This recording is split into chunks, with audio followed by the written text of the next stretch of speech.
Hello and welcome to my channel. So in this video, I'm covering light filter. So first of all, let me tell you one thing. Like, have you ever created a nice light in Maya? But the light is going everywhere, right? You don't want it.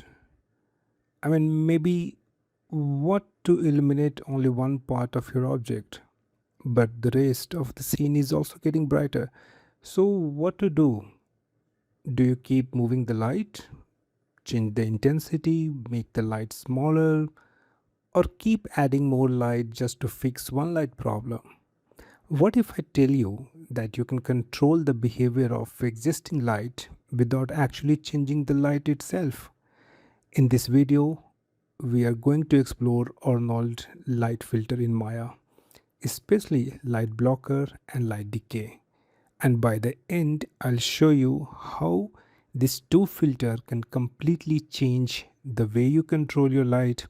So let's start the basic setup. So if you can do some research on the Google and just simply type light filter, you can understand what exactly I mean.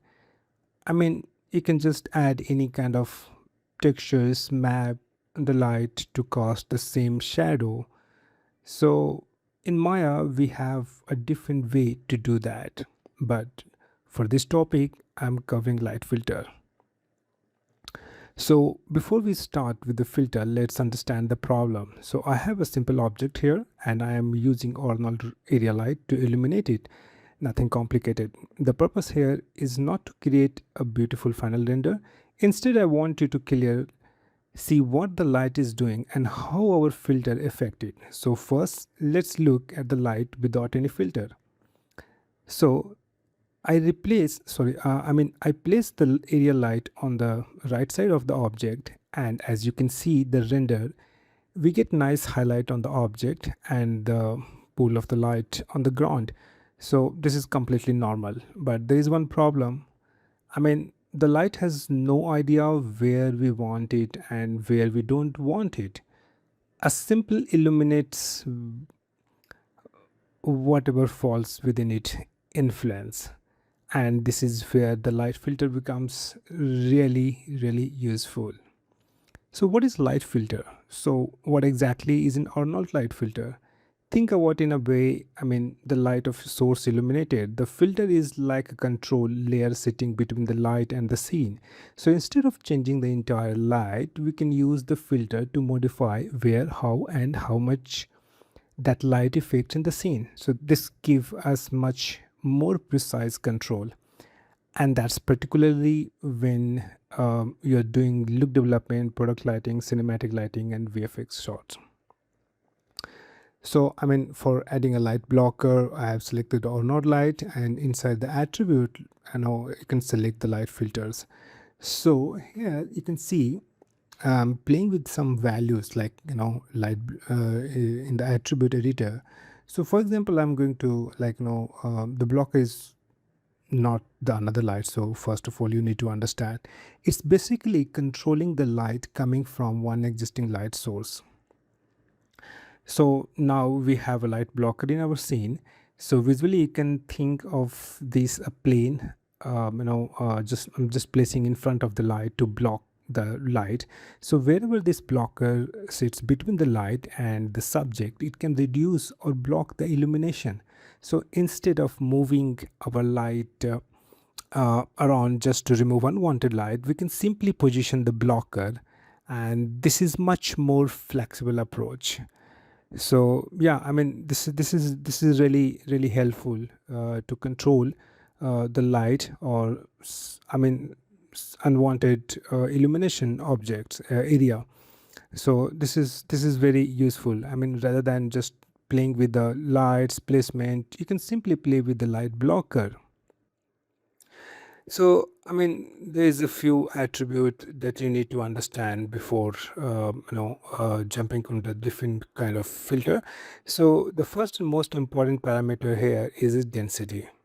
So if we can density control how strong the blocker affect the light.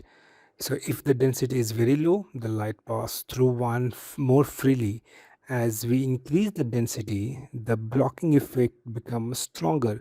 So instead of thinking about this simply on or off, think of it on controlled attenuation of the light, and that's where it becomes much more useful in the productions.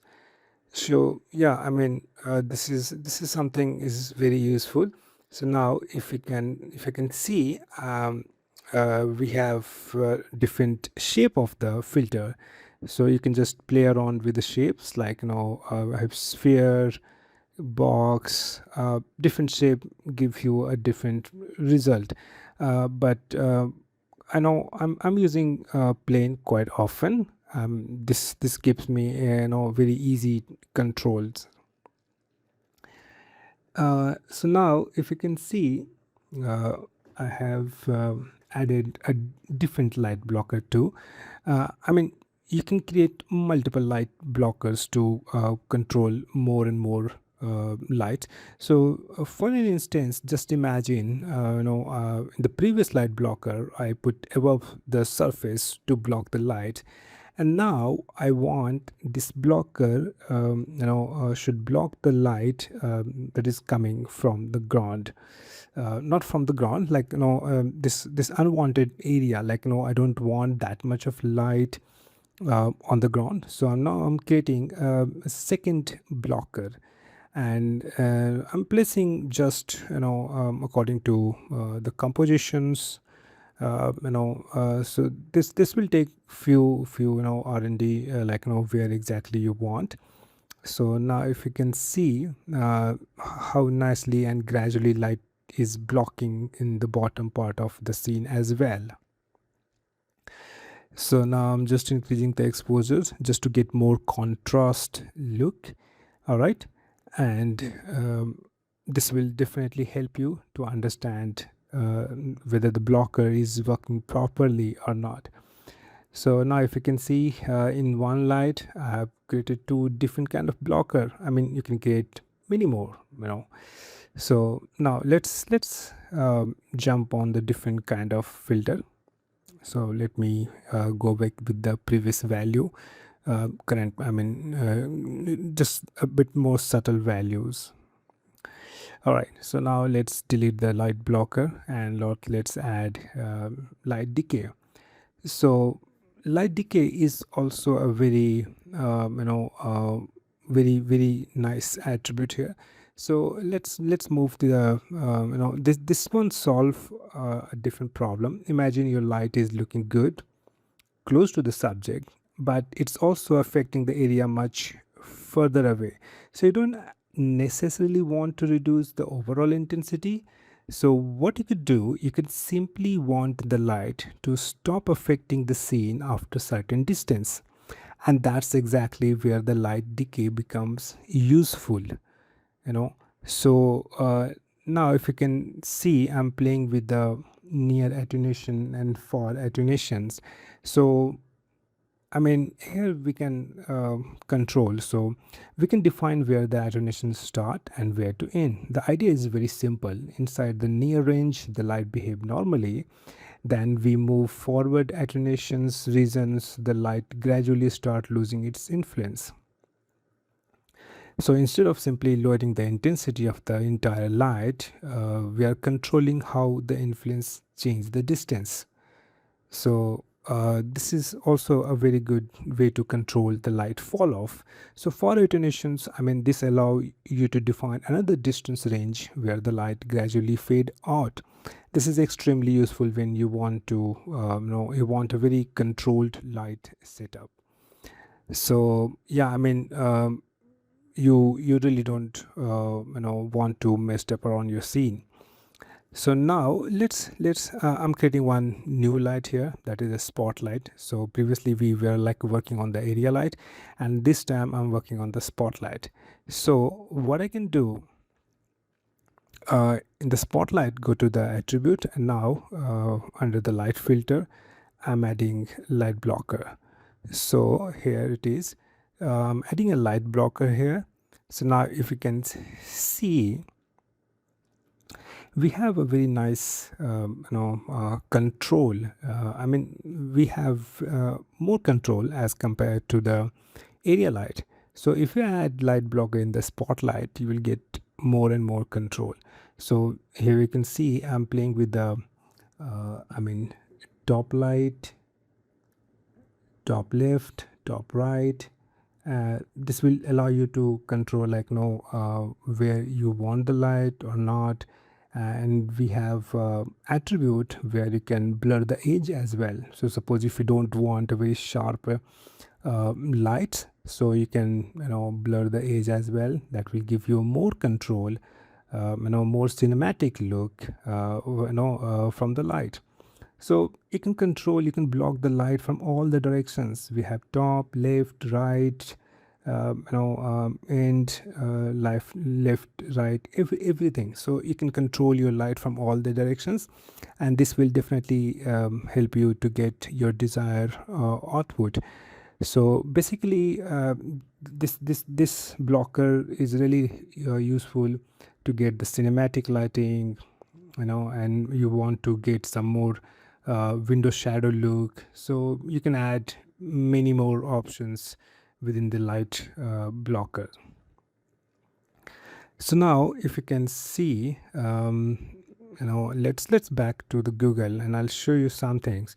So now if you can see this map, so we have different kind of maps and windows, reflections and railing reflections.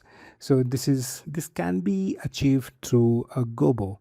So if you can go to the if you add the Gobo filter under the light, so what I can do, let me add some procedural things. So let's add one ramp, and what I will do, I will connect in the this shader setup.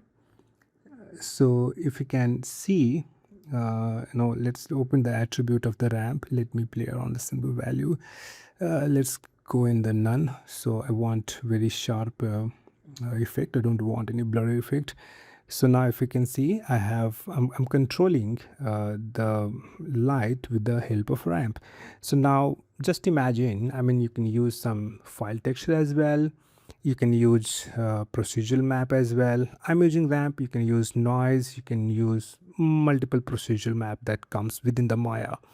So now if you can see, I'm using simple ramp textures here, and I'm adding multiple colors.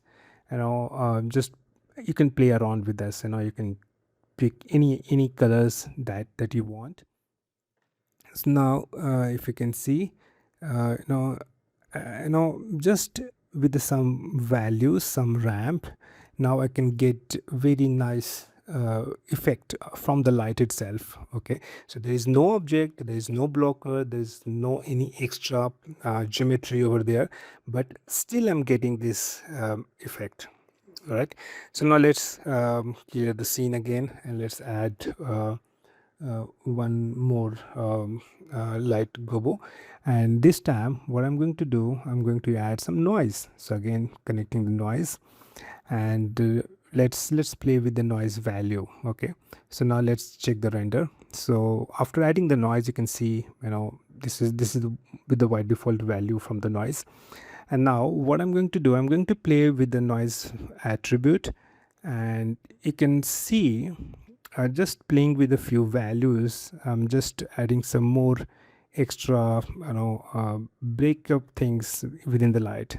So as you can see, there's no objects over there, but I'm still able to put some effects within the light. So this is really good exercise. I would suggest you to do the practice with the different kind of maps. So now we have two different tools solving the different problems. So light blocker controls the direction and shape, light decay controls the distance and fall off, and of course Gobo will allow you to add a map on that. All right, so now so if you're working with Arnold, don't ignore the light filter sections. Start experimenting with the light blocker, decay, and Gobo. Try them with the area light, spotlight, and the different types of scene, and you will quickly see that these small tools can give you a surprisingly high level of control. So yeah, that's all for today. Subscribe my channel and hit the like button. Thank you.